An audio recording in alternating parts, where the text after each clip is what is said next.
Top Row Reality, Part 3 of Episode 22. You know what Part 3 means? What Part 3 means? It means what it means every week. The one, the only Countdowns. Your favorite part of our show. Exactly. I watched it. I've seen it. I've seen how many views what the Countdowns where get. the views go in this way, and it's We've even seen that we've gotten views from other countries. We've gotten views from Canada. We've gotten views from Germany. We've gotten views from all over the world. And that's a good thing. That is a great thing. So watch out, world. Top Row Reality's coming for you. That's right. We're taking over. So we need to talk about what happened a while ago. Say where I got my news from, said yes. versus. Where he got his from, said at. So it's at Lucha Extreme. it's versus Lucha Extreme. But he's confused, and it's okay. It's okay. But we want to talk about what the WWE Network had to do on the countdowns this week, which talked about the top 10 Hell in a Cell matches. Oh, I love Hell in a Cell matches. I do too, except for now that there's no blood, it's a little boring. And weird. You bang me against a cage, but I don't bleed. Never. I have super skin. They must be taking blood from John Cena. It's true. You can't bleed. Well, let's get to the top 10 Hell in a Cell matches. Number 10. Wow, he jumped the gun. 10, 9, 8, 7, 6. He just Yes. jumped in that pool.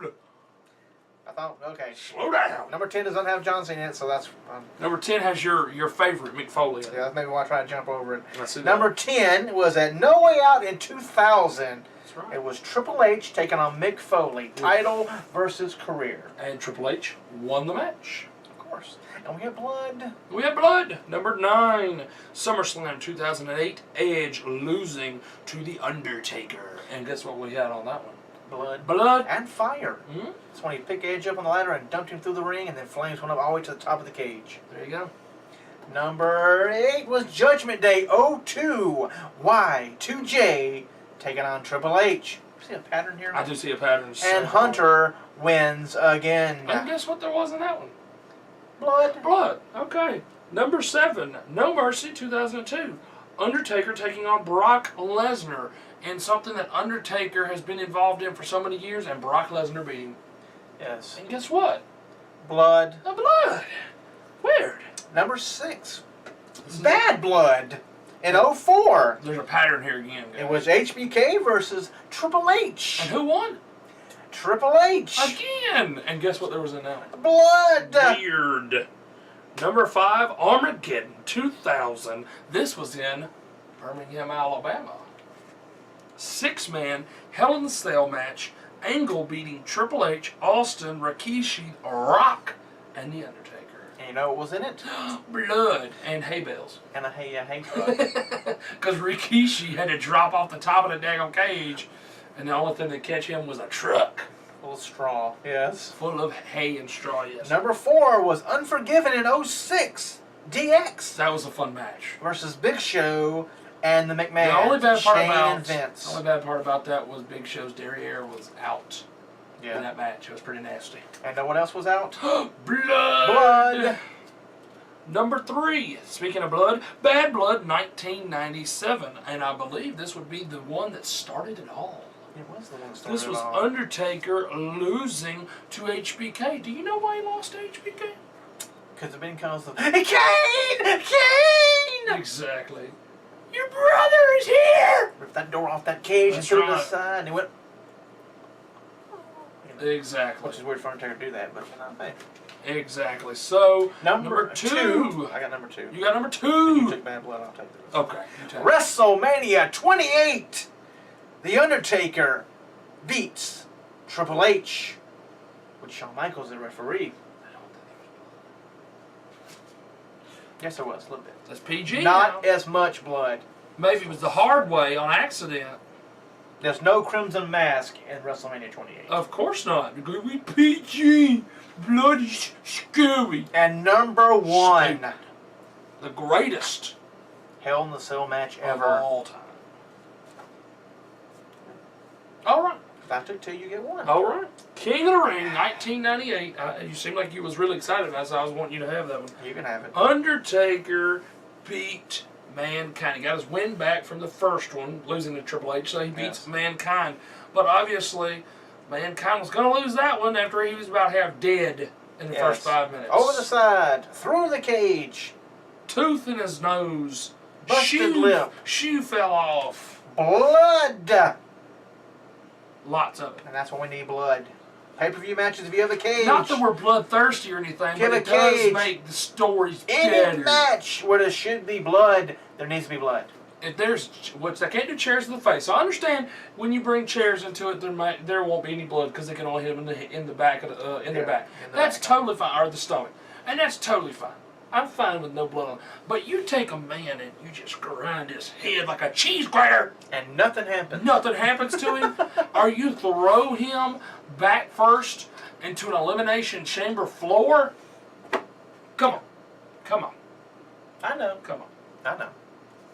Sad. Come on, people. How to write this stuff. Say if they have to cut the Blazers. I'm sorry, but if you're talking about how it has to be PG for the children have been seeing a whole lot worse in school than they do in the WWE. Yeah. And apparently they're doing pretty stupid stuff on the internet too with these challenges lately. Setting yeah. themselves on a fire. little bit of blood every now and then doesn't hurt anything. Setting themselves on fire and making themselves black out. So I think WWE can push the envelope a little bit. Yeah, just a little. A little bit. A little bit. It's pay-per-view. Exactly. Should be TV 14. Exactly. Now we're getting to our top 10 superstars and their favorite opponents. I like this one. You want to start off? Daniel Bryan, number 10, he said his favorite opponent was Sheamus, which Very is weird. interesting because Sheamus destroys him every time. Bad News Barrett's. His favorite is Kofi Kingston and Sheamus. Apparently people like Sheamus. Number 8, Sheamus' favorite is Bad News Barrett. It's not Daniel Bryan either. It's Nope. just Bad News Barrett. Just Bad News Barrett. Kofi, his favorite is Dolph Ziggler. Very good. And Dolph Ziggler's favorite on number 6 is Alberto Del... Wait, that guy still works for WWE? I thought he was quitting after WrestleMania. Alberto Del Rio. Jack Swagger's favorite is Alberto Del Rio. Interesting. That's because he got a great WrestleMania match out I of it. guess. Number 4, Seth Rollins' favorite is his fellow former Ring of Honor man, Daniel Bryan. RVD's favorite is Sabu and Jerry Lynn. Nobody from the current roster. No, it's not. That's not speak well, does it? Like 20 years ago type people. Yes. Number 2, Goldust. This is interesting. Dust. Interesting. His favorite opponent is Randy Orton. And number 1, John Of course. Cena's favorite opponent is John Cena. No, just kidding. It's The Rock. His favorite opponent is The Rock, but yet he did a whole lot better matches with Shawn Michaels. Yeah, They a did lot an of hour people. Broadway I know. daggum on Raw. So we also want to talk about the top 10 best Great American Bash matches ever. Ever. And later on, we'll be talking about the DVD. That's right. Over here. United The best We of Slam. the Great American Bash. That's right. Number 10, John Cena taking on Bobby Lashley for the WWE title in 2007. Yes, the guy from TNA. Yes. Number 9 was Chris Jericho versus Shawn Michaels in 2008. Anytime they wrestle is great. Yes. Number 8, this must not be a WWE list because Chris Benoit took on Kevin Sullivan in a Falls County War match in 1996. It is a WWE list. Really? I know. I saw that through. Interesting. I know. Surprising they put his name on it. Of Yes. course, yes. Number 7, JBL versus Eddie Guerrero, a Texas Bull Rope match for the WWE title in 2004. They had some great battles. They did. Eddie and JBL wrestled well together. Number 6, Sting. Speaking of people who wrestle well together. Yes. Sting taking on Ric Flair for the world title in 1990. Them two are like John Cena and Randy Orton. They are. always face each other. But it didn't feel like it was It did feel all like it the was all the time. time, exactly. Because it wasn't They on TV spread all it the out. time. Number 5, Dean Malenko taking on Rey Mysterio Jr. for the Cruiserweight title in 1996. Number 4, in 1989 for the U.S. Championship, Lex Luger took on Ricky Steamboat. It took a lot to get a great match out of Lex Luger, and Ricky Steamboat would be a guy to get a great match out of him. Big Van Vader versus Sting for the world title in 1992 comes in at number 3. Ladies and gentlemen, number 2, the Midnight Express taking on Tracy Smothers and the man known as Steve Armstrong. Man, we got to meet the other day. That's true. For the U.S. Tag Team titles, they Midnight Express versus Southern Boys in 1990. And number 1, this is for the world title. It was taking place in 1989. They had a great feud. Terry Funk taking on World Heavyweight Champion, the Nature Boy, Ric Woo Flair. That's right. Well, folks, we're going to cut it right here. We're going to continue in part 4 with countdowns because we're going to give you 2 big shows of countdowns this week, and we'll be right back to finish up our top 10 list. We'll be right back with part 4 of Top Road Rally right here on YouTube for episode 22.